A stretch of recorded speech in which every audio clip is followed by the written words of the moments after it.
Please leave your message.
Your call has been.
Your call has been forwarded.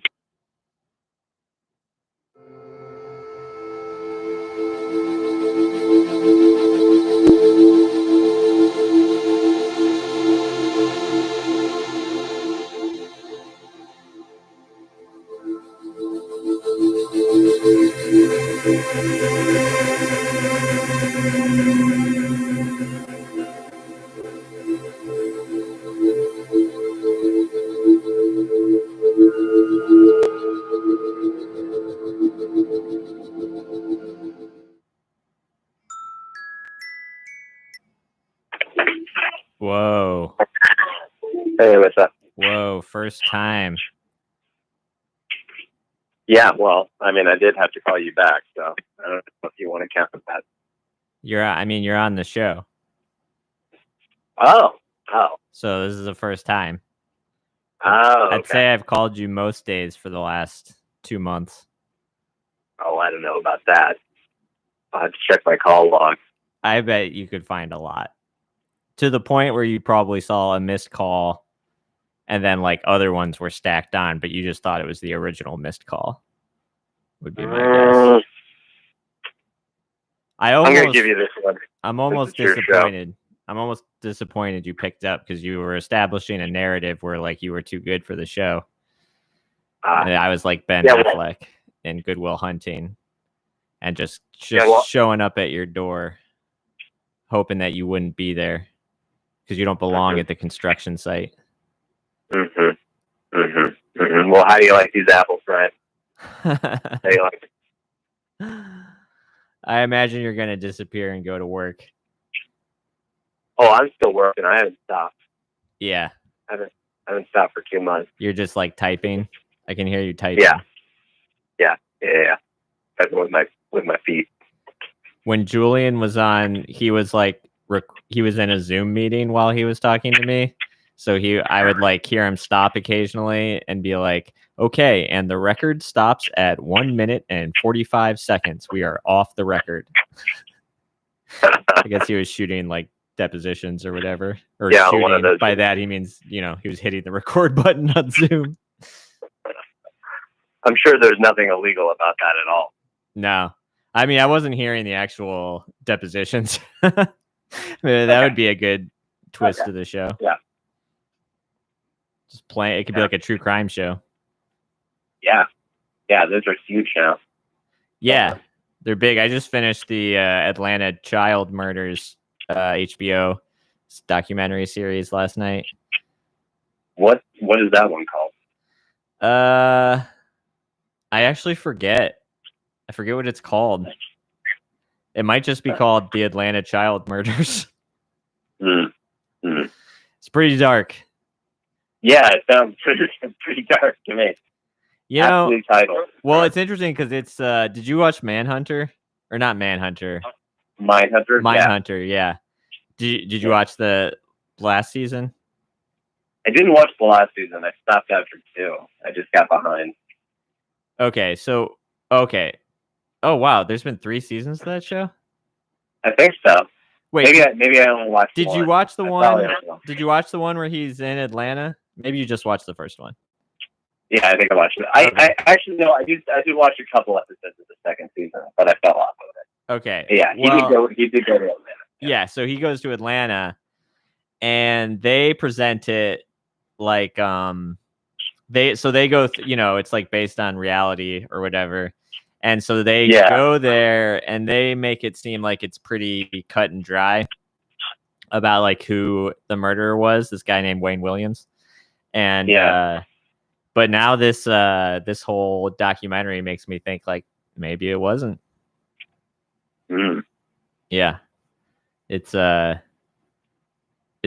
not quite as like making a murderer, but but it's up in the air. Totally. I was listening to one podcast recently that like it was by the same people who did Root of Evil, but it was just the most boring thing I've ever heard in my life. I like couldn't get through it. God, what was it called? There's something about a bridge. Have you heard about this at all? Nah. No, I don't remember. Anyway. I've listened to a bunch. Was it True Crime? Is that why you bring it up? Yeah. Yeah. When I worked at the factory for the last like month or whatever, we had this new lady working with us named Renee, and she would like, at this point we weren't allowed to listen to headphones, so everything we listened to had to be on like a Bluetooth speaker. And so she was playing, like, I listen to true crime stuff, but it has to be like, super like extraordinary kind of things. Like serial killers or like crazy cases that like no one knows exactly what happened and wild twists and turns. But she would just listen to this stuff that was called like Crime Junkies, I think it's called. And it's genuinely just like, and she would listen to it for like 8 hours a day. And it was just like, it was literally like being in a court, like being in like a county court, like your job when you were a court journalist. Yeah. It was just dry as shit. Oh, it was so dry and just so fucking depressing. And it was like nonstop. And like she would get super offended if you asked her to like even just like turn it down or whatever. Anyway, it was like really affecting my psyche. So let me ask you this: because there are two types of like boring true crime, in my opinion. There's the like the procedural, where it's just like they go through every little bit of detail because they don't have enough to fill the full like hour, or was it just like just the facts, nothing more than the facts, just laid out, and no like interesting like. Yeah, so it was actually I would call it a third kind, which again I became like an expert at that time in my life. Yeah. And it is like self-righteous white woman fear of crime podcast that is like basically just saying like criminals are evil, the court system is good.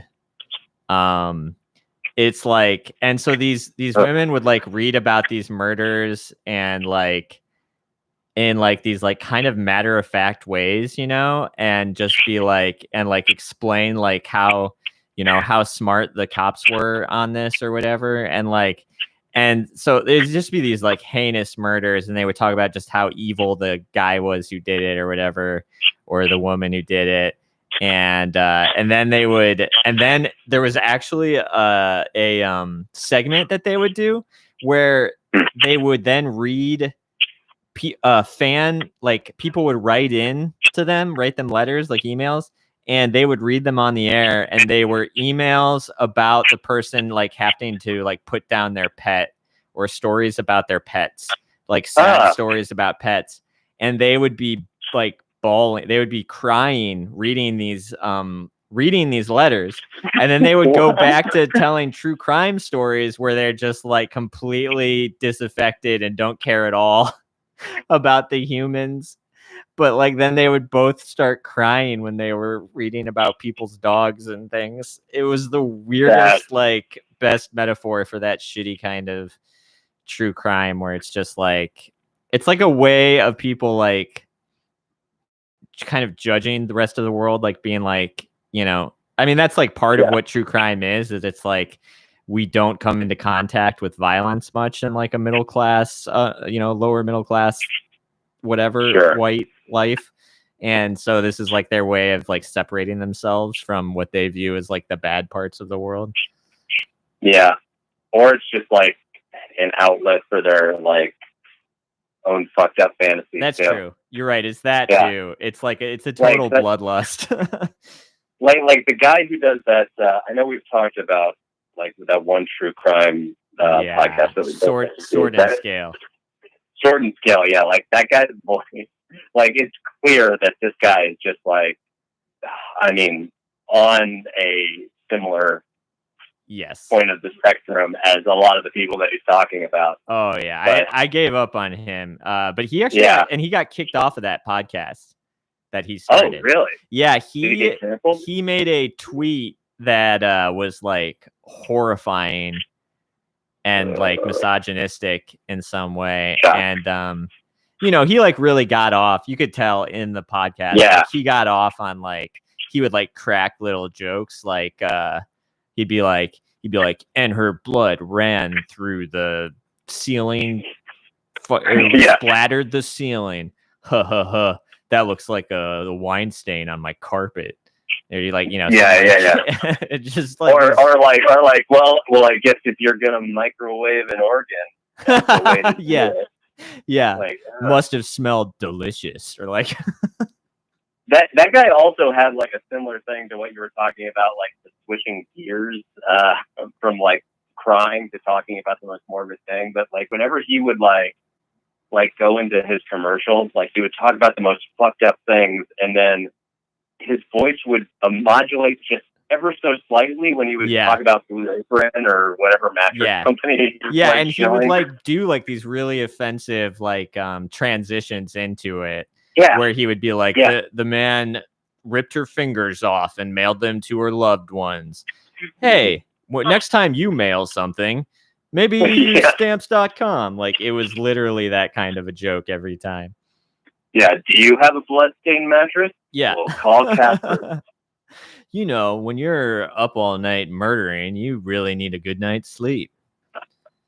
Yeah, and he would do the same thing too, where he'd get all like self-righteous Like he would act like that's the true fall of all those podcasts where they fall into this idea that they are like that these podcasts provide some sort of service. Those like ladies that did crime cookies or whatever, like they were so annoying about like how, you know, they thought of themselves as like warning other housewives against crime and like how you could be like more aware of crime. And you're just like, you're just inspiring women to like call the police on their mailmen. Like, this is anyway. Yeah, but he would totally do that where he would act as if like he's this is like a service and like the people who murder are disgusting and like he needs to be there to point out how gross they are. And it's like, you're more gross. Like you should be the one in prison for murder. Dude, whenever he would talk about like the true crime convention, like that, I was like, he would, you could hear in his voice, he's like, I can't wait to meet all my fans and figure out who I can like. It was the grossest thing. Yeah, but also true crime conventions are disgusting to begin with. Oh yeah, that's terrible. And like he was so funny where he'd be like, "Hey, come out to the true. I can't wait to see you sword and scale heads out at the true crime convention. I'm sure I'll be over at O'Hooley's afterwards, throwing back a couple shots, like and talking body bags. Like it was just like." And I remember at one of them, he got a DUI. Like that was like a whole thing where he was just like, "Listen, I'm dealing with some life stuff right now." And then I like looked it up, and he got super trashed at one of those conventions and like drove to his hotel and got fucking DUI. Oh my god, I'm gonna look this guy up immediately. I can't believe I never thought to do that. I don't even know what his face looks like. He looks like super plain. Don't like, but kind of like, you know, I mean, he looks just like he sounds, just kind of like a broy guy. He looks older than he sounds. Like I pictured him to be in his like 20s, but he's definitely in his like 40s. Oh yeah. I don't know. He looks a lot softer than I guess I expected for some reason. He looks very. What's his name? Very, Mike Burdett. Burdett. Yeah, totally. He's a podcaster for sure. Yeah. Ooh, yeah.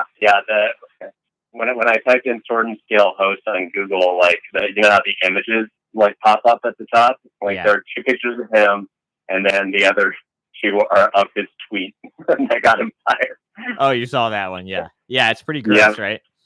Yeah. Yep. It's like that. It's that really annoying kind of gross where he like thinks he's like being clever in his grossness.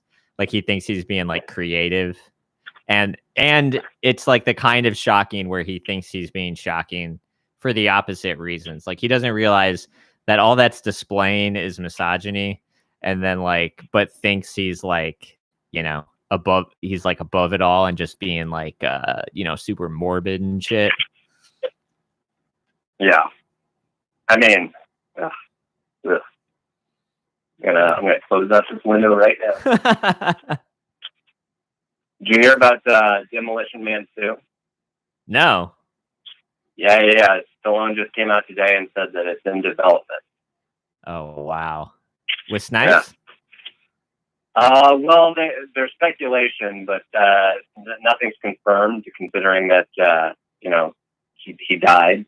Simon Phoenix died at the end of the last one, but you know it's Demolition Man. It's like 2020 or whatever. Yeah, it could be time travel or something. Yeah, or like clones or something like that. Yeah, when you said that, my heart sank, and I thought that I missed Wesley Snipes dying. I got really scared. No, man. And then you said like at the end of the last one, and I was like, well, I would have noticed then. That was like 30 years ago. The last thing I saw is that he was very excited that they were making a new Blade movie without him. And I thought that was very sweet. He was excited. Huh. Yeah. It seemed a character for the Wesley Snipes that I grew up with, but I kind of liked it. Have you ever seen, do you remember Kennedy, the MTV VJ? Oh, yeah. Right. I remember she was at the premiere of one of the Batman movies. In the maybe it was like Batman Returns or maybe even Forever, and she's at the like red carpet premiere, and Adam West is walking by, and she like grabs him and goes, "Hey, Adam West, what are you doing here?" And he like flips out on Kennedy. Just start screaming at him? Yeah, he's just like, "Oh, I think you need to do like because he's Batman, you know." And like, then she just genuinely didn't know why he was there. Like, didn't remember that he was Batman. Oh. Like, wasn't fucking with them. Okay. And so he just like felt so forgotten and insignificant and just like freaked out on her. Was like, you need to do your research as a reporter if you're gonna go out here and ask questions to and it's like, That's it's hilarious. really funny. That's got to be online somewhere, right? Yeah.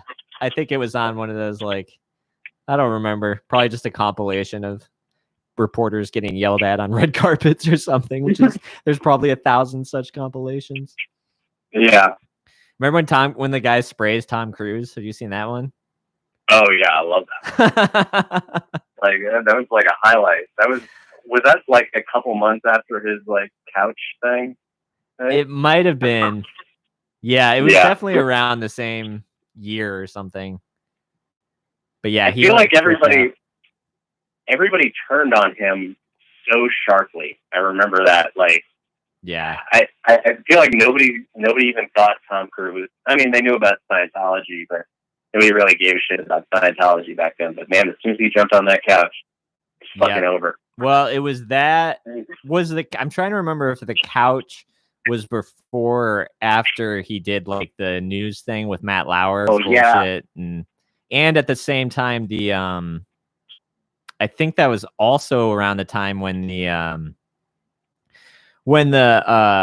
Scientology kind of came out, where it was him just kind of saying all the jargon. Yeah. You remember, like, it was all the jargon that was just like, listen, Yeah, when you get to that 7th level and your it was eyes like open the video that he made for the like award show or whatever. Yes. Too. Oh yeah, Yeah, and yeah. the video where he like salutes. He goes LRH to LRH at like that weird fucking theater that was all decked out with like plastic gold and stuff. Yeah, they know how to throw a party. Yeah, totally. Totally. For sure. I was thinking about the Scientologists. Like, what are their thoughts on the coronavirus? Because I walked by their like radio or TV station like pretty frequently. Right. Like Sunset?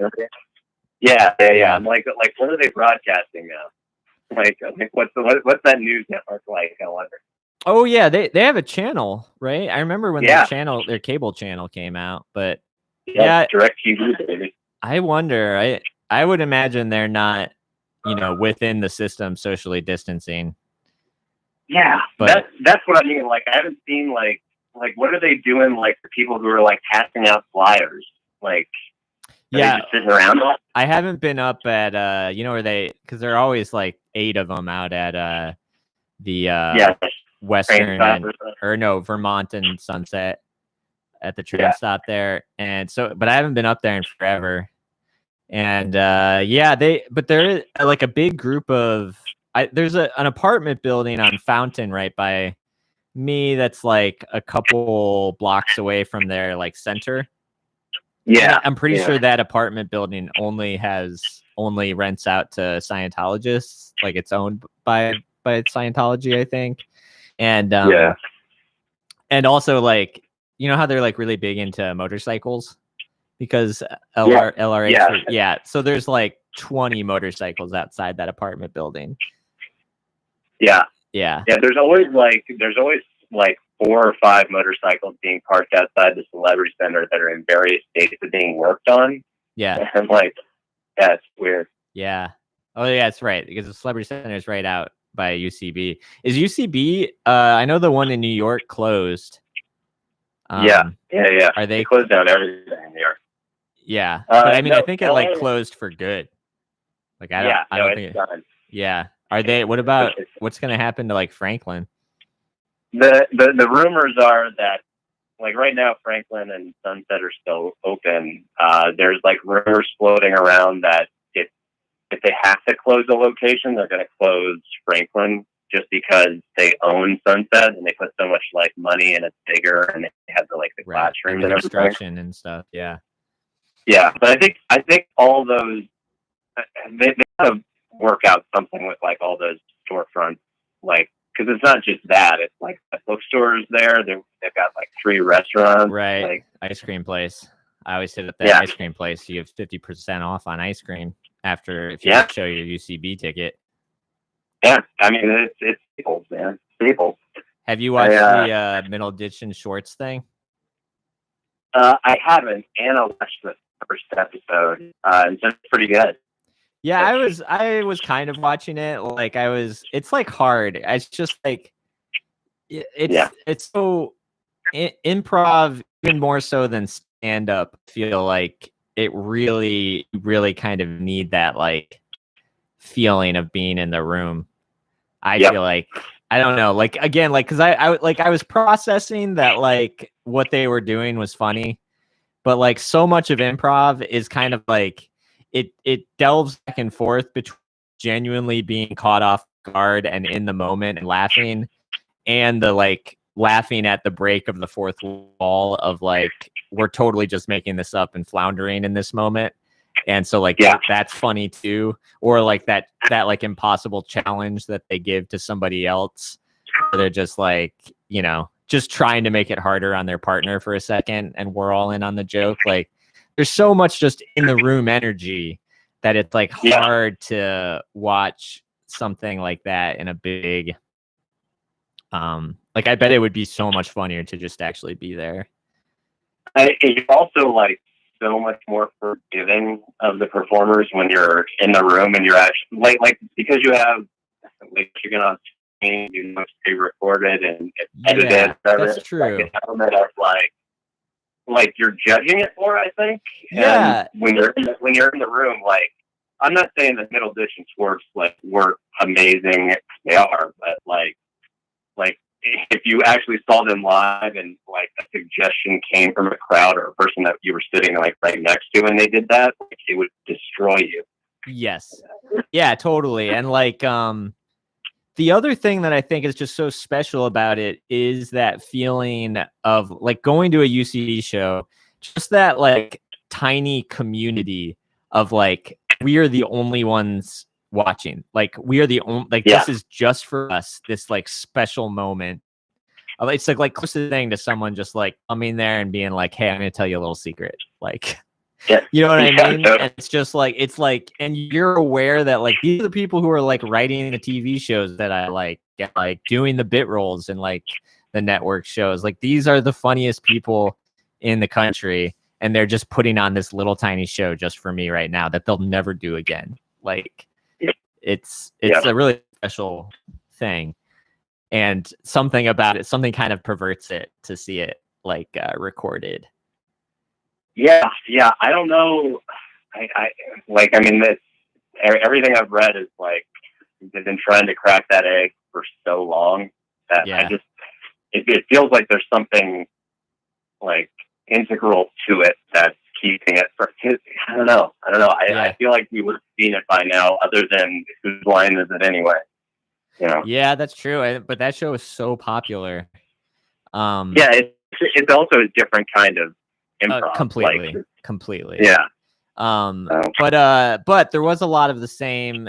Again, yeah, like you know, comparing the two feels super perverted, but like the like there is that similar like moments of that's an incredible moment of inspiration and like a genius quick thing to say, and then also moments of like this is so funny that this person is like failing so badly and we're not used to seeing that on television, you know, like, that's so funny. Like I couldn't do that. I would mess up too. I feel for that person. Like, Yeah. I mean, and watching those people like fall flat and then instantly bounce back from it, and, like Right. I always get amazed by that. Where it's like, oh, if I'd bombed that bad, I would have just crawled into like a hole somewhere. Right. And you would have never heard from me again. Yeah. It like there's like also there's like an indestructible nature of people like where every time I'm watching a show at UCB of like people that I've seen, even when I've seen the same team, because I usually just go see the same teams or whatever, the same groups. Yeah. And so like I know they're gonna be, I've seen it enough where I know I'm going to be laughing. But as soon as they start a scene and it like gets like slow and I can't tell where they're going and I don't know that they know like I know they don't know where they're going, like I get this like moment of unease where I'm just like, is this gonna be really bad? Like every single time, and then they completely turn it around and I'm crying laughing. So yeah. I think, That's I mean, I big. guess like that's what like Comedy Bang Bang is, and that's recorded. So it's like, it's, it's very similar kind of thing. I guess there's definitely, everyone's doing a long form, like one character or whatever. So it's more of a parody of a radio show than anything else, but. Yeah. Or like a comedy parody of a comedy talk show in a way. Yeah. Weird. I realized I hadn't watched all of Review. Oh, really? And so I just watched the rest. I had only seen like half of the second season. So then I watched like the rest of the second season and those last 3 episodes they made. And God, that show is so fucking brilliant. Yeah. It's so funny. It's rare that a show like ends perfectly like that too. Oh yeah, I know. It's just like I'm like usually like a lot of people will watch a show like that and it's just too much, like just like it's just too painful to watch a person like constantly make the wrong decisions. Like you hear that complaint about like Curb Your Enthusiasm or whatever, and like I feel pretty impervious to that kind of stuff just as a TV addict, but like it's even that show, there's moments where I'm just like laughing to myself, like holding my eyes, like no. Yeah. Like when I mean just like him asking her for a divorce, like it's such a fucked up quiet like scene. Just like at that point in the show I both like hated it and was like, this is the best show I've ever seen. Like, yeah I haven't seen the David and Julian were telling me there's an Australian version of it that I wasn't aware of, but I heard of that, but I hadn't seen it either. Yeah, it would be hard to go from Andy Daly to anybody else, I think. Yeah. At this point. Yeah. But then, like, I'm sure anybody who is familiar with the Australian Review show would hate to hear you say that, too. Oh, yeah, totally.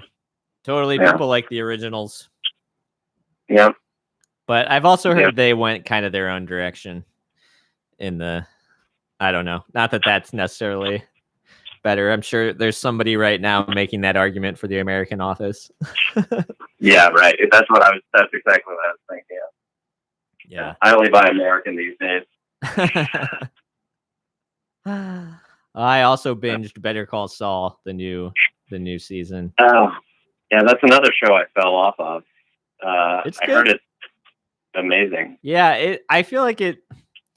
I don't know. I was thinking at the beginning of this season that maybe it's lost a little steam, and but I was like totally in it. Just Bob Odenkirk's so good, and the writing is great, and they shoot it so like it's shot so well. It's just a great show. Did you watch El Camino? Yeah, totally. I never watched that either. Was that good? I enjoyed it. I totally enjoyed it. I think Kevin was saying like that he thought it was fine, and he has no idea why it was made. Yeah, like it doesn't need to exist at all. Especially when you consider like how we left off Jesse at the end of Breaking Bad. But at the same time, I feel like it was a miracle that it doesn't suck. Like it is enjoyable and fun to watch. Sure. And like even if it is just like, oh yeah, those characters, I missed the best show ever made. And there's the characters from that show. Like even for us that, it's like, yeah, I'm glad I watched it. You know? Yeah. It's totally well done. I'm impressed. I was impressed better if Call Saul didn't suck too. Oh yeah, that's even harder. Ride that. Yeah, it's even harder to make a show and keep so much like suspense and stuff where you know what it's a prequel, so you know like the characters are technically going to be okay or whatever. Like to remove like death as you know what I mean, as a possibility for your leads, especially after Breaking Bad. That was like a big part of it, is you never knew who was going to fucking live or die or whatever. It's amazing that it's so good. And just the fact that like clearly when you turn it on at first, you just want it to be Breaking Bad. Like that's all you want. And then it's not, and you get used to it and you're like, well, this is really good too. Yeah. I mean, it didn't, it's definitely more comedy, but it didn't break the tone of Breaking Bad like at all, which every time Breaking Bad was funny, you were like kind of surprised by it, but also felt natural. Right. I mean, that's the beauty of like great, the best shows have to have some humor in it. Like, you know, Breaking Bad was totally that way. And it's like, he had similar success with the X-Files. Like everybody loved like, you know, bits of humor here and there. Just what did he do on the X-Files? Oh, well, I mean, Vince Gilligan created the X-Files too. No, Chris Carter created the X-Files. I think they created it together. Did they? I think so. I could be wrong. He might have just been a writer producer. Could be wrong, but I think he did.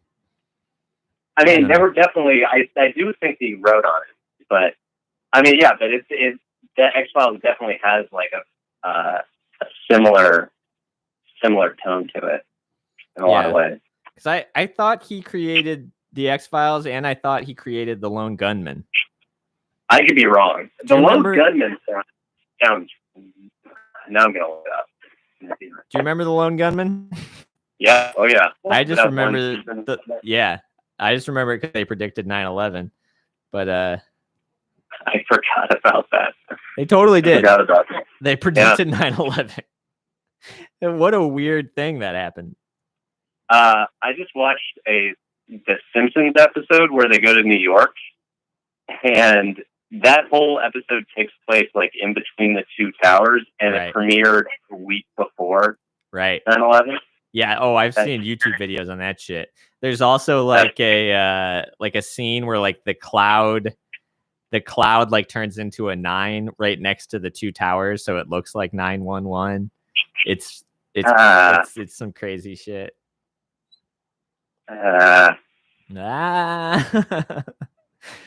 The best one though is Back to the Future predicted 9/11. That's the best YouTube video maybe ever made. Yeah.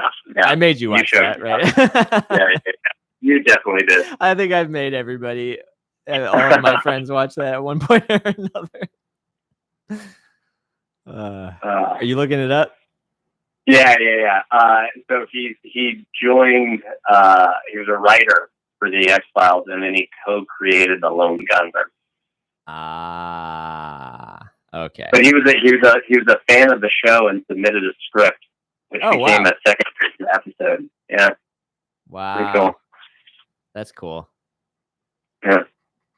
I wonder what episode. I do think he's been credited with some of my favorite episodes of that show, so maybe that's where I took that from. Yeah, there's a link here called Soft Light. Like that. Huh. Yeah, I don't know. I know he. It's the one with Tony Shalhoub. That's the best one. Yeah, that one's great. There was also that great one with Bryan Cranston, which is where they made that connection, where he is he like takes somebody hostage in because he's having some kind of like terrible headache, and he thinks his head's gonna explode or something if he stops moving. Oh yeah. So he gets in a car and makes somebody like drive him. Oh, I didn't know that was. I haven't seen that one in a long time. I didn't know that was him. Yeah, it was a great. I mean, obviously, it's Cranston. He's great. Yeah, of course. Yeah. Man, so you're like still busy working. You're a lone gunman now at your company. Like, what are you guys? Are you guys still working on shit? Like, is movies being made? Well, no. Nothing's being really made. But fortunately, like, I'm in the marketing department. So we still have like a good couple months of promoted things that have already been made. Yeah. So I think the entire entertainment industry is like up in the, up in the air right now. Nobody really knows anything. But like, I think, especially like streaming stuff, like people are still going to want to like promote stuff for people to watch. So yeah, that's what the guy who's doing Rye, who's doing special effects for the alert. For the short. And he got really busy.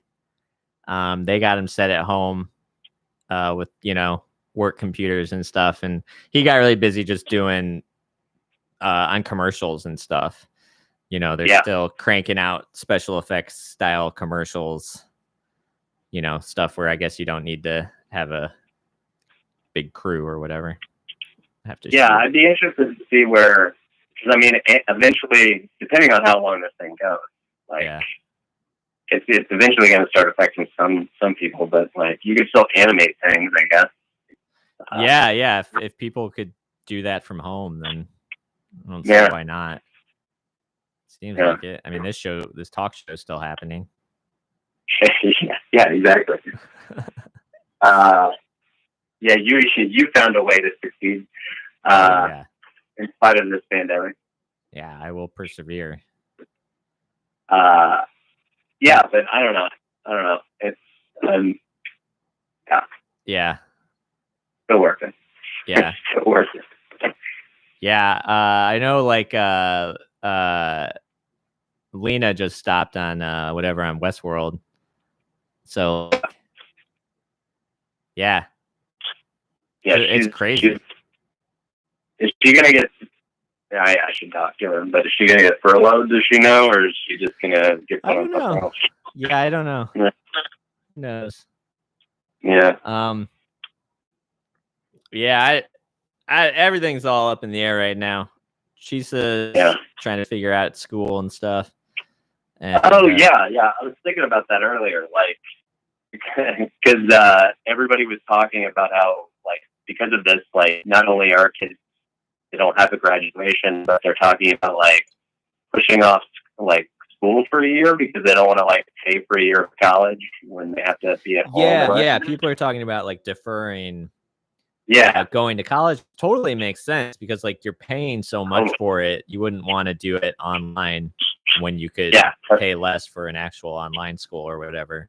And she's definitely in this boat of trying to figure it out, like what will be next, like still planning to do it, but it does feel a little, I think it sounds better than like continuing to work from home.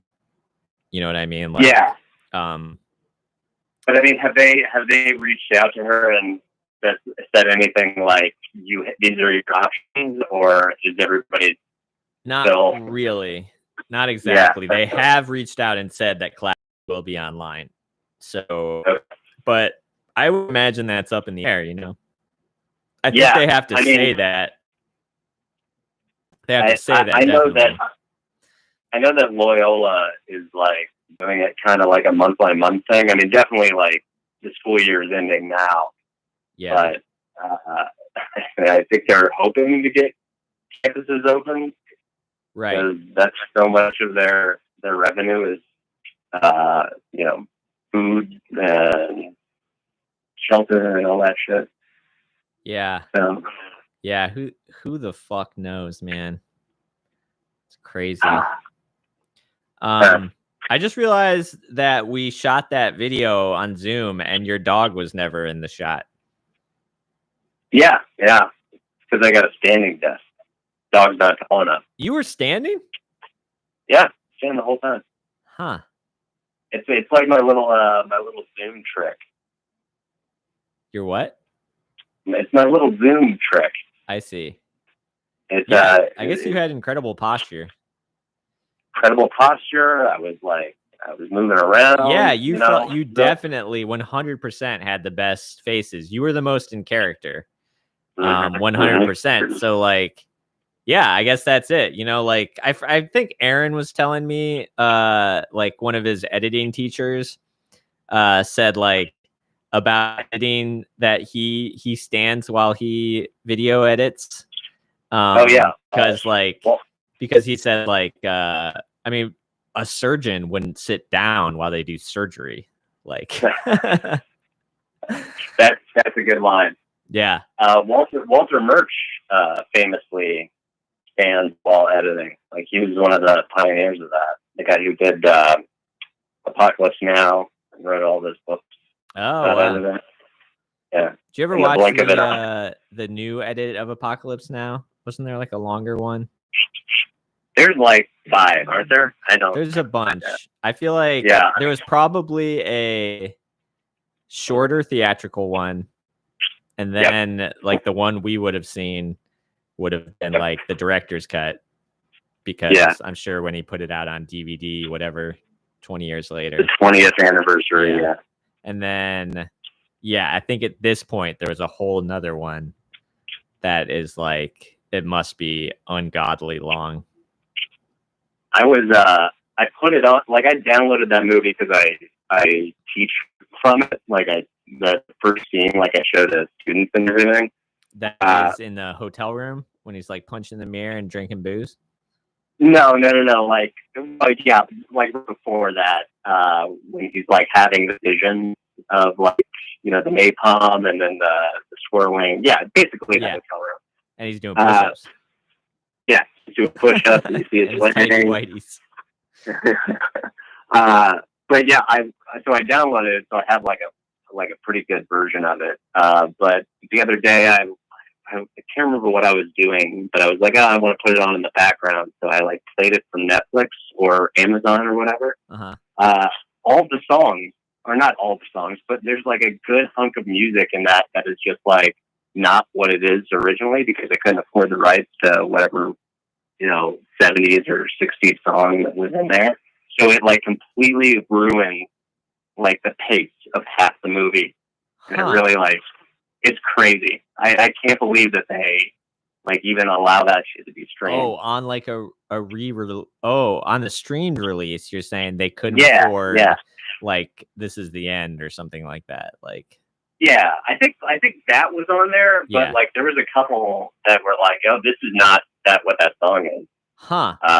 Interesting. That's like when they put the that MTV sketch show, The State, like because MTV had the rights to everything, so they filled their show with like all this rock music, current like rock and rap music and stuff. And then when they put it out on DVD, I want to say, I don't know if I'm remembering this, but didn't they have to like? I feel like they couldn't get audio, like separate audio for a lot of the sketches, so they just they had to redo the like ADR, like all of the dialogue and everything. Yep. I've got a couple of those DVDs. That's insane. It sucks. Oh, I bet it's terrible. The worst. And it like then all the laugh, it would all be like canned laughter at it, and yeah. They did that with the when they released Married with Children on Amazon, I think it was, or whatever. I started watching that one day, and the first song is so iconic in that show. Yeah. Because it's Frank Sinatra. Right. Love and Marriage. Yeah, it's completely different. It's gross. Like I mean, the whole show is gross and doesn't hold up at all. But Oh, really? still, like, Yeah, I guess it so. takes you out of it. He-Man, Yeah. woman hating club. In a way, it's almost, I don't know. Maybe it's even more. It holds up better than I thought it was going to, but it's still there. Like it's kind of like it's like fake racism. How like people use that to be funny. It's like yeah. I see what point you're making, but the way you're making it is not. Yes. Not the way to go. You're still offending the same people, and you're making it for other people, like the people that are not offended or whatever. Yeah. Like my dad did not see the layers in Married with Children when he was watching it. Right. Yeah, totally. Have you been watching any other like Netflix shows or anything? Trying to figure out what to watch next. I was thinking about watching Waco. I thought about that too. Oh no. It also kind of looks boring to me. And also the trailer. The trailer was like immediately started from the point of view of the like FBI agents, and I was like, I don't know if I care that as much about it would be way cooler to do it mostly from the inside. Yeah, it's like we got the outside story. So right, and that also makes me think they're gonna like I've seen some like killer documentaries about like how they're from real like probably racist but like militia type men who basically think like that Janet Reno like that they like and like purposefully killed them. Yeah, and made some incredible arguments about like that they actually started the fires and stuff. But it seems like they're gonna just in this one pretty much blanket make it that the crazy cult committed suicide. Yeah, they're gonna put a lot. Sure. It does have a guy from Boardwalk Empire in it, so I like quite a bit. Which one? Which guy? He played Steve Buscemi's brother. Oh yeah, that's right. Yeah, that guy's great. He's all over the place. Yeah. He was on. Was he in The Outsiders? No, he wasn't. He's been in so much stuff. I don't think he was an outsider. Oh, I finally got around to seeing Death of Stalin. Did you ever see that? Yes, I love that movie. That was great. God, just saw it. It was awesome. Yeah, it's really good. It's like, it's so fast that it's like a little incomprehensible, and it makes you feel a little dumb. And in that sense, I think it failed a little bit, but it's great. I love like Veep. Veep, I think, is one of my top 10 shows. Yeah, like, I love it. Did you watch his new show? Yeah, it's great. I liked it too. It took me a couple episodes to get into, but I'm totally into it as like it just how dark it got and like still managed to stay goofy. I was the amount of people that get murdered in that show. That scene where with the airlock where where they stop believing it's reality was so funny. And so dark.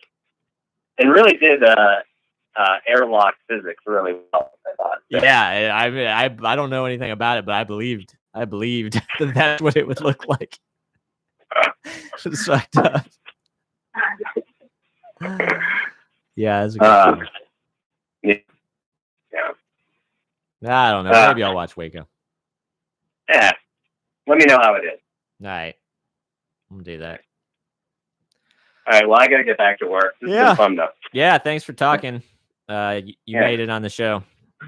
Yeah. Call me another 5 or 6 times. I might pick up. Yeah, I will. All right. All right. See you, dude. Have a good one. See you, bud. You too. Okay. Bye, everybody.